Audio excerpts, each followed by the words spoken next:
Moi, c'est Naïla. Et ce soir, je vais vous parler des animaux. Et des hommes aussi. Des deux, en fait. Et ma question, c'est, est-ce que l'homme est un animal comme les autres? Moi, je dis oui et non à la fois. Car l'homme ne l'est pas physiquement. Les animaux marchent à quatre pattes, les bébés aussi, mais c'est pas le sujet. Bon, je disais, l'homme, lui, marche sur ses deux pieds, même si, à l'école, on apprend que nous descendons des singes. Plus précisément, des homo sapiens. Mais je vous rassure, c'est des mythes. Lucie n'est pas mon arrière-grand-mère. Ensuite, d'autres personnes disent que les animaux n'ont pas d'émotion, mais moi je dis que c'est faux. Est-ce qu'une personne ici est un animal de compagnie dans le public? Quand vous vous sentez pas bien, il se rapproche de vous. Il est avec vous. Et rien que ça montre qu'il y a quelque chose entre nous et eux. Mais il n'y a pas que ça entre nous et eux. La colère, comme mon ancien sujet.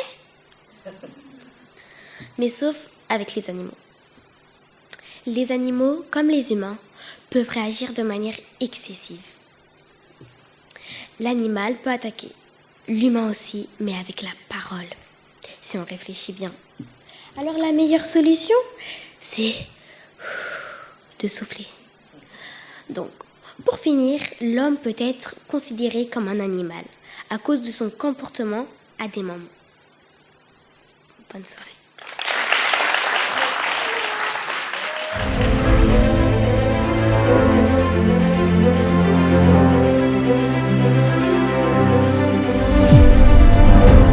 Bonsoir à tous et à toutes. Aujourd'hui, nous allons décrire un monde où nous sommes immortels. Ce monde où la mort n'existe pas. La souffrance de voir nos proches et les membres de notre famille mourir n'existe pas. Un monde où le temps ne se compte pas. Imaginez d'avoir suffisamment de temps pour faire vos projets et vos rêves. Oui, vos projets les plus fous. Moi, je rêve de faire le tour du monde, d'être vétérinaire, policière, infirmière. Tout ça, je pourrais le faire si je suis immortelle.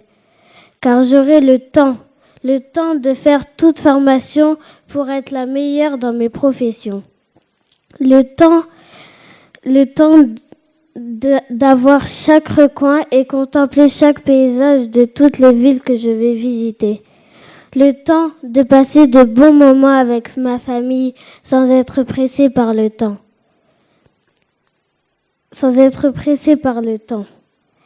Car nous sommes immortels. Regardez-vous les adultes, certains qui n'ont même pas pu voir leurs enfants participer à la qualification du stage d'éloquence. Regardez aussi ceux qui ne sont pas là car ils sont occupés par manque de temps.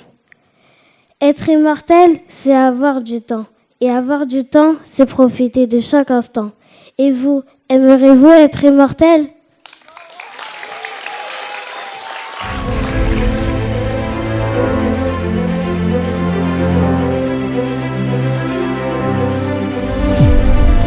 Bonsoir à vous, cher public. Comme vous le savez, les contes de fées se finissent tous par la fameuse phrase « Ils vécurent heureux et eurent beaucoup d'enfants ». Mais pourquoi donc cette phrase ? Pour ma part, après avoir longuement réfléchi et effectué des recherches, j'ai trouvé quelques raisons pour lesquelles les contes de fées se finissent par cette phrase. En fait, je pense qu'ils se terminent comme ça parce que l'auteur veut finir l'histoire avec une fin heureuse, pleine de bonheur. Mais qu'est-ce que c'est que le bonheur ? Personnellement, je pense que le bonheur est une émotion positive, mais je pense aussi que le bonheur n'a pas de définition figée pour la simple raison que selon l'expérience de chaque individu, chacun a sa propre vision du bonheur. Alors, je me suis dit, que dirait un philosophe à ma place ? Et voici ce que j'ai trouvé. Selon Aristote, le bonheur est une activité humaine, un bien suprême. Le bonheur ne peut pas être fourni de l'extérieur, mais qu'on doit trouver en soi-même. Cependant, qu'en serait-il d'un autre philosophe ? Alors, Selon Kant, le bonheur est un concept empirique. Il est particulier, bien que tout le monde le recherche en tant que but universel, et vague, c'est-à-dire qu'il repose sur une idée que chacun se fait du bonheur. Vous l'avez compris, même entre eux, les philosophes ne sont pas tout à fait d'accord. Bon, ne nous éloignons pas trop du sujet. Aussi, si nous regardons bien la fin de la phrase, nous trouvons 3 petits points. Cela s'appelle des points de suspension. Alors, j'en étais où? Ah oui. Les points de suspension.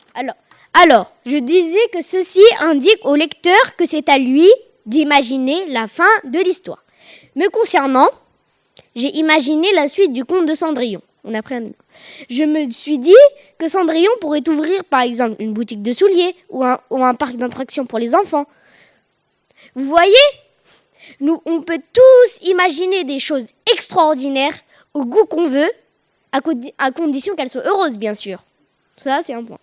Alors, cher public, j'espère que mon texte a été clair.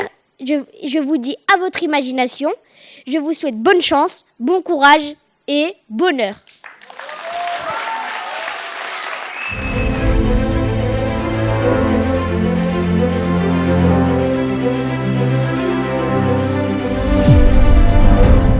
Beurre ou confiture? Question hautement philosophique et très compliquée pour la gourmande que je suis. Comment choisir entre les délicieuses confitures faites maison par ma grand-mère ou encore les succulents gâteaux que je fais avec du bon beurre fondant? C'est impossible! Beurre ou confiture? Confiture ou beurre? Moi, j'aime les deux. Bon, partons sur le beurre. Le beurre, c'est bien le beurre. Avec, on peut faire différentes recettes. Le beurre, c'est naturel, c'est fait avec du lait. Et on nous dit consommer 2 à 3 produits laitiers par jour. C'est parfait. Mais attendez, le beurre, c'est gras. Et manger trop de gras, c'est pas bon pour la santé.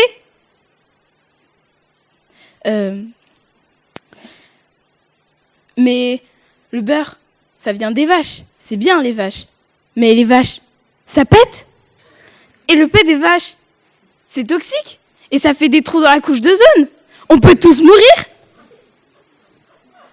Bon, c'est pas si bien que ça, le beurre, en fait. Bon, alors partons sur la confiture. La confiture, c'est bien la confiture. C'est bien, c'est bon. C'est fait avec des fruits, donc tout ça, c'est naturel. Et on nous dit manger 5 fruits et légumes par jour. C'est parfait. Mais attendez, la confiture, c'est sucré. Et manger trop de sucre, c'est pas bon pour la santé. On nous dit ne pas manger trop gras, trop sucré et trop salé. Oh là là là là. C'est pas si bon que ça non plus. Bon. Et pour une production intensive de confiture, il faut beaucoup de fruits. Et pour beaucoup de fruits, il faut beaucoup d'engrais. Et dans l'engrais, il y a beaucoup de produits chimiques. Et tout ça, c'est pas bon pour l'environnement. En fait, la confiture non plus, c'est pas si bon. Mais alors, pour choisir entre les deux, c'est bien trop dur. Beurre ou confiture? Confiture ou beurre? Si on réfléchit bien, c'est comme si on me demandait de choisir entre l'exploitation intensive des animaux et l'exploitation intensive de la nature. Mais attendez, j'ai la solution. La confiture de lait.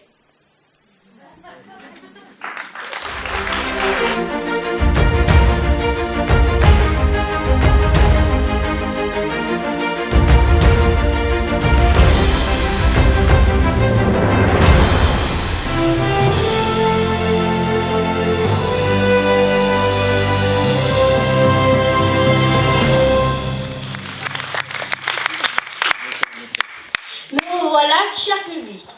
J'espère que vous allez bien et que vous n'en avez pas assez marre de moi. Pour cette finale, J'ai choisi un sujet très simple mais qui me tient très à cœur, la lecture. J'adore lire, j'aime énormément la lecture et c'est mon passe-temps préféré. Je lis dès que j'en ai l'occasion. La lecture joue un rôle très important dans notre vie car elle stimule notre cerveau. C'est un peu comme une gymnastique mentale. La lecture est aussi très bonne pour la santé, le mental et bien d'autres choses. Personnellement, je qualifie la lecture comme une bonne maladie. Et ce soir, j'ai décidé de vous contaminer. Connaissez-vous les bienfaits de la lecture? Non? Non. Ce n'est pas très grave. Mais saviez-vous que lire permet de lutter contre le vieillissement du cerveau, d'améliorer notre mémoire, notre empathie, notre intelligence émotionnelle, ainsi que notre imagination? Et comme le sport, lire nous procure du plaisir et nous permet de prendre une pause. Toutefois, comprendre un livre nécessite de retenir une grande quantité d'informations. Développer sa mémoire et ses capacités du savoir est un bienfait de la lecture très appréciable. Par exemple, quand vous n'avez pas les idées très claires, vous pouvez en prendre un, l'ouvrir, et dès que vous commencez à lire, hop, revoilà le sourire. Lire nous entraîne aussi à rester pleinement connectés sur une chose, de sorte à bien rester concentrés. La lecture va aussi activer certaines zones de notre cerveau et favoriser les connexions neuronales. Cela veut dire que nous relions certains neurones qui n'étaient pas auparavant liés. Il est donc important que nous lisions, pas comme enfants, quel que soit le type de livre, BD, fiction, roman, bon, on ne va pas tous les citer. Il faut aussi savoir que la lecture n'a rien d'ennuyeux, car les histoires sont pleines de rebondissements et d'intrigues.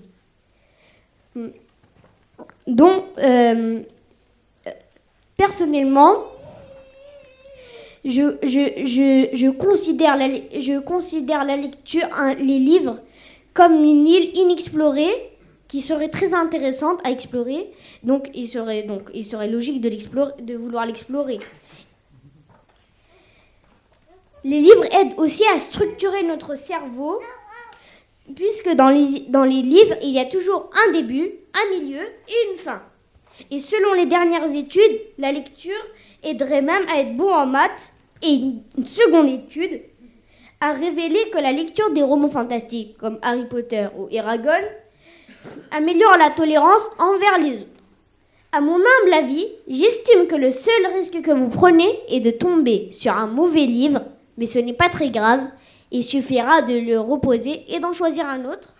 Et pour conclure, je tiens à remercier les membres du jury, mes parents qui m'ont beaucoup aidé, Anne-Fleur et Sophie pour leurs conseils et astuces, Marc et Mélina pour nous avoir encouragés, et je vous remercie une dernière fois, vous, cher public.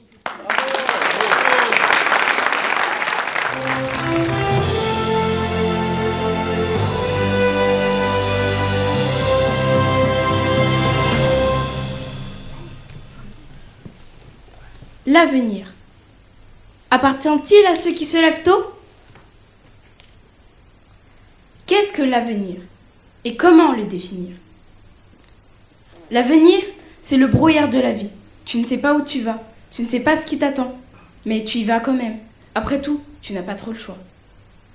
L'avenir, c'est vous, c'est moi, mais plus tard. L'avenir, c'est le présent de demain. L'avenir, ce sont toutes ces petites choses qui nous portent vers un objectif que l'on souhaite atteindre.